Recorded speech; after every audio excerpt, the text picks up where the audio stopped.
Once the opportunity arose for him to close the show, he did it in emphatic style. Whatever he hits falls. This is KUGAN CASSIUS Rifle TV in association with MTK Global. We're at the press conference to announce Prograis and Josh Taylor, 26th of October. It's on, baby. It's on, aye, finally. So it's all getting a bit real now. So aye, it's good, good. Obviously, it was announced at the Lomachenko and Luke Campbell card. Didn't you just sort of flash back to that? What did you make of Luke's performance, first of all? I thought he'd done great. Obviously, I know he'll be gutted, and he is gutted at the result. But I thought he did really great. You know, pushing Lomachenko back at times. I've never seen him being pushed back and backing up. Caught him real good shots and hurt him a couple of times during the fight as well. So yeah, I thought he did himself really proud, really proud. Absolutely. And Lomachenko, what else is there to say about Lomachenko that hasn't already been said? Yeah, he's a special fighter. You know, it was good to watch in person the things he does. All these little movements and adjustments that he makes. Not really doing much, but it's doing them somehow. You know, it's just he was special to watch. Yeah. Just coming on to this huge card on October 26th, just to backtrack sort of a few months ago when all this talk of Prograis possibly not fighting you and etc. with certain issues that were going on behind the scenes. What was going on through your head there? Were you always confident? Because I just spoke to him, he said that he was always confident that the fight was always going to happen. Well, I was confident the fight was always going to happen, just through the previous experience with the Baranchek situation, sort of similar thing. I knew all the contracts were tight and all that sort of stuff. So if he's saying he's always confident, I don't know why he was always moaning and bitching then about things. So I don't know. I mean, I was just sitting there patiently waiting. You know, he's been obviously trying to get out for some reason. Doesn't want to travel over here for some reason maybe. But he can't get out now. He has to fight. So it's on, as you say.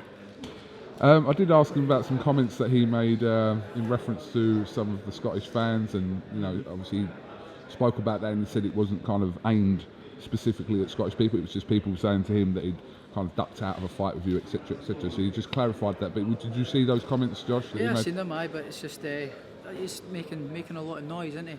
The loudest one in the room is always the weakest one in the room, eh? So he's making a lot of noise. But you know, you can keep talking. We just need to. He can keep talking all he wants. He's just going to get a bigger doing on the 26th.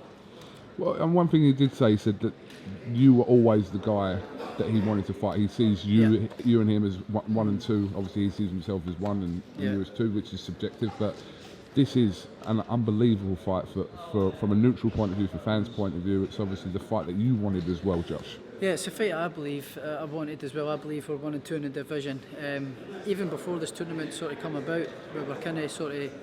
I think he commented on one of my fights or one of my posts online, you know, and I replied, you know, saying don't worry about our paths will cross at some point. So, yeah, even the way back then, I knew these were the kind of fights I was wanting, and he was a guy sort of to beat as well, you know. So he's got the big name and all that sort of over there, people talking about all the hype. So yeah, it's good that it's finally made, and I'm going to prove that I'm number one. On the 26th, and I can't wait. How do you rate his wins over Flanagan and Kirill Relic? Well, I think Relic was done.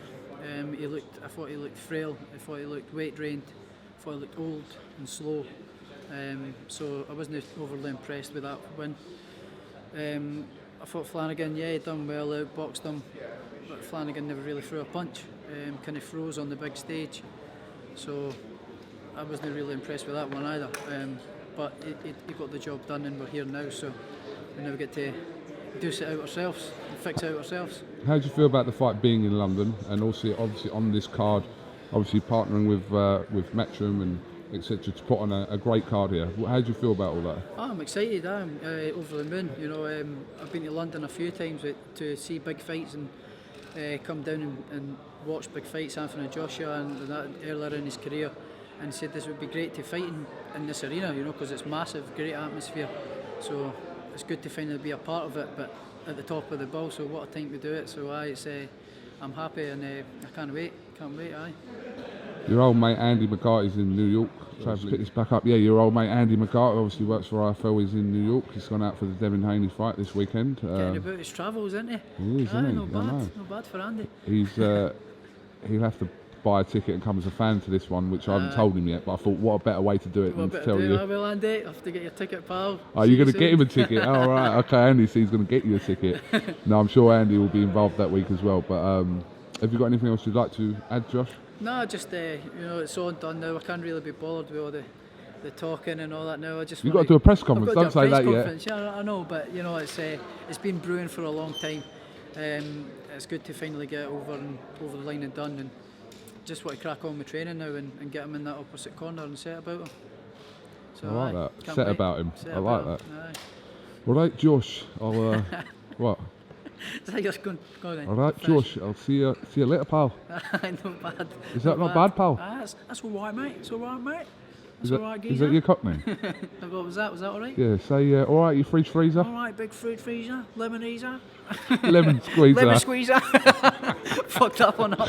Fucking hell, mate. Josh, thank you very much for your time. Best of luck in camp. Not long to go now at all. Yeah, so not long to go. So it'll fly in. It'll be here in no time. So I can't wait. Top man. Thank you very much, Josh Taylor. Cheers. The opportunity arose for him to close the show, and he did it in emphatic style. Whatever he hits falls.